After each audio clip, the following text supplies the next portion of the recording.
It's podcast o'clock.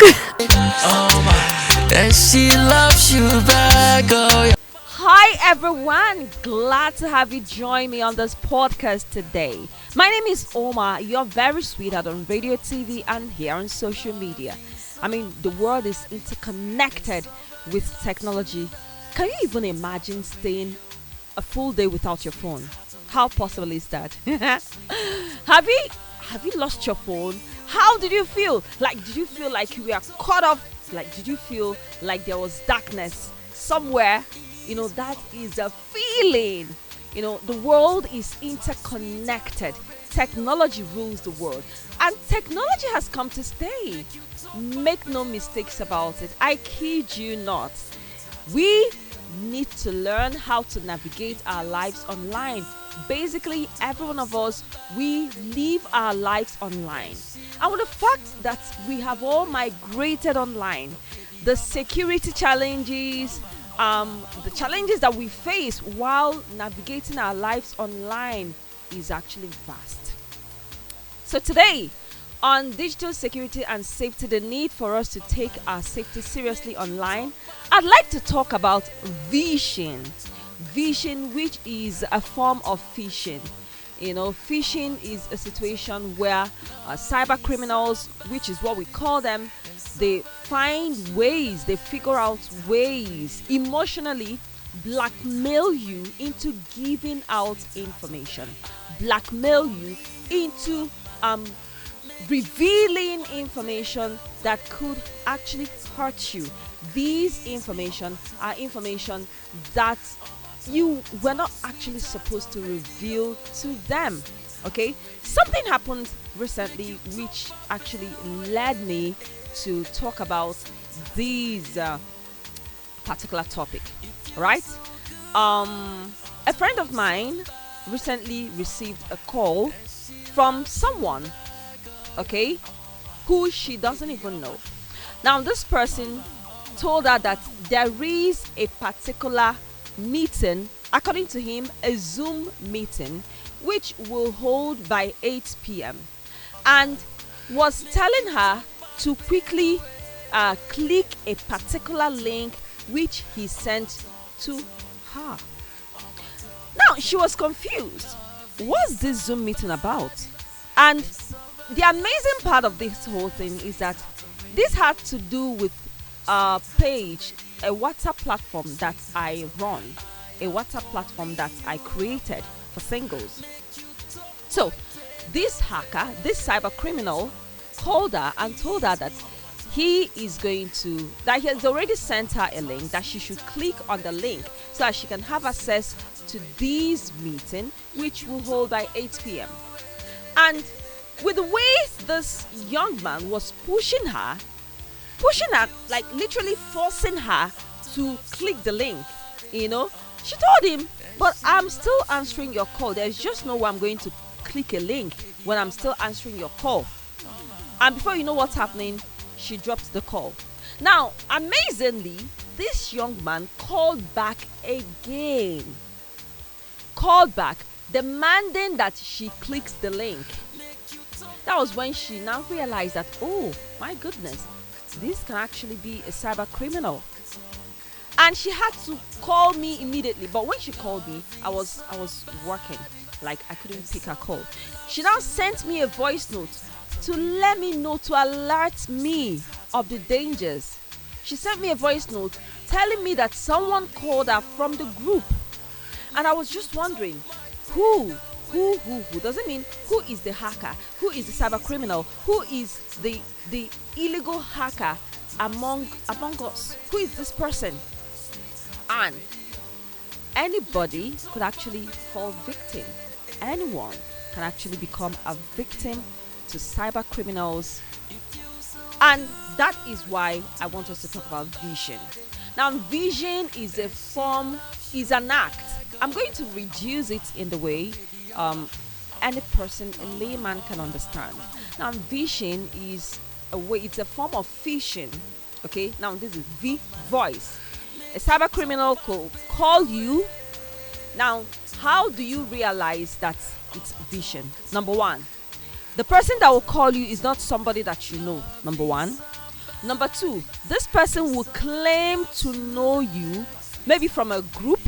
It could be the person could claim to know you from your primary school, from your secondary school group, or from your church group, or from your office group, right? Or from a group where you belong together with people. This person will claim to know you from somewhere. Then number three, they will tell you that there's going to be a meeting, or there's something that's happening, that there's going to be some kind of meeting, that a link will be dropped. They will tell you to click on the link. That your clicking on the link will give you access to that particular meeting which they will be holding. Then number four, there will be a sense of urgency in their voice. There's always this sense of urgency. It's as if you don't click that link, that the whole world is crashing. That if you don't click that link, that everything is going to burst into thin. That everything is going to disappear. That your life, everything, your livelihood, everything, it's on clicking the link.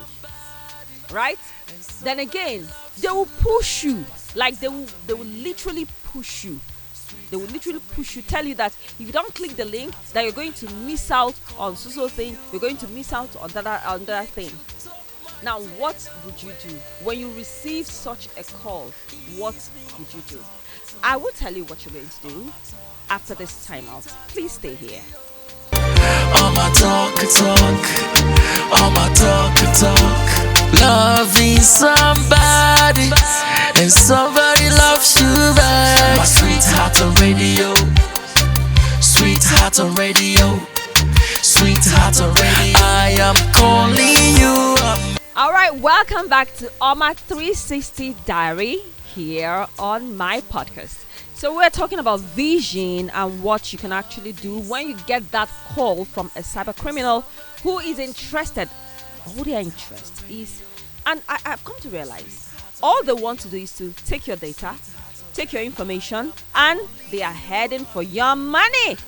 But you can't let them get your money. You can't let them get your data. You can't also let them get your information. So what do? When you get such a call, take a deep breath. Take it one step at a time. Don't be in a hurry. Find a way to delay them, all right? Ask questions, because something else I realize is that when you ask them questions, they get angry, right? They get angry, okay? Or sometimes, what are you going to do?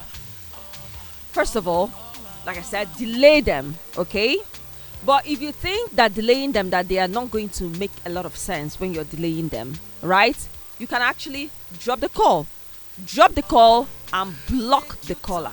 That's the easiest thing. I mean, I've had calls from cyber criminals, from these hackers, telling me one thing or the other. I mean, most times I'm even too busy. Like, if you're not making any sense. Like, I remember the last time I got a call from some cyber criminals, hackers, who claimed they were from an NGO.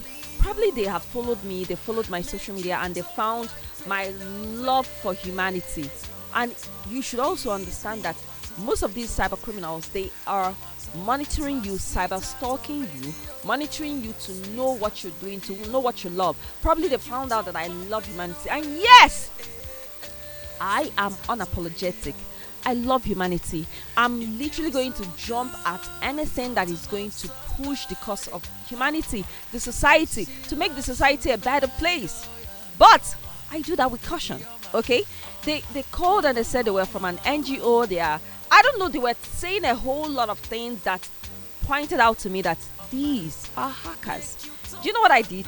My goodness, you trust your girl. I dropped the call immediately and I blocked the number. They sent me a message, I deleted the message, and I blocked them from sending me a message, so they won't have access to me. So I think one of the things you can actually do is immediately you realize, when you've realized that it's a hacker, what are you going to do? You can drop the call and block the number. Block the number. Don't you click on any link. In fact, you may be wasting your time, or you may not really be wasting your time, because it is their airtime that is running. You're not the one calling them. Sometimes they could actually call you and tell you, call me back, And sometimes they could call you and tell you, your mother is in the hospital. Your mother is in the hospital. Call me back. But there was one day I received a call and somebody was like, your husband is in the hospital. Your husband is in the hospital. He's in the hospital. Call me back. I was like, what? Are you okay? Are you all right? The next thing the person did, the person started raining abuses on himself, not on me. So they know whenever they are looking out for vulnerabilities, they prey on people's vulnerabilities. So don't you allow your vulnerability to show, because once they see that you're vulnerable, my goodness, they will attack. Let me share something else, because they use different ways. Technology has come to stay, but it's left for us to take advantage of technology and put it to good use. There was a time a friend of mine took his car to the mechanic to be fixed. I wouldn't know how this cyber criminal got the information that the car is at the mechanic. Now, this person called the mechanic and requested for money, telling him that he wants to sell off the car. Now, the mistake the mechanic made was not calling the person that brought the car. Do you know that this mechanic sent 40,000 naira, because what he requested was 80,000 naira, telling him, faking that his brother or that his father was in the hospital, that he needed to go in for surgery. The mechanic did not make research. The mechanic now sent 40,000 naira. And that was how his 40,000 naira went. That was how it fizzled into thin air, because the person did not call again. Now, these cyber criminals, they are everywhere. They are using different ways. And one of the things they are using is Vishing, because they're going to appeal to your emotion. They're going to try to blackmail you. They're going to make it look like it's an emergency, that if you don't help right now, that this person is going to die. This person is going to die. Nobody is dying. It is just a cyber criminal somewhere, a hacker somewhere, targeting you, trying. And what they are trying to do is to get your data, access to your data, access to your information, and they are after your money, they are after your contact. Everything is all about your money. So don't you allow them. All right, thank you so much for joining me today. If you've had experiences with Vishing, with cyber criminals, feel free to share your comments and your thoughts with me in the comment section. I'll see you next time on this podcast as we journey in this cyber world, in this digital, technological driven world. My name is Oma, your very sweetheart on radio, TV, and social media, and I am signing off for now. Peace. I love you. Mwah. You are my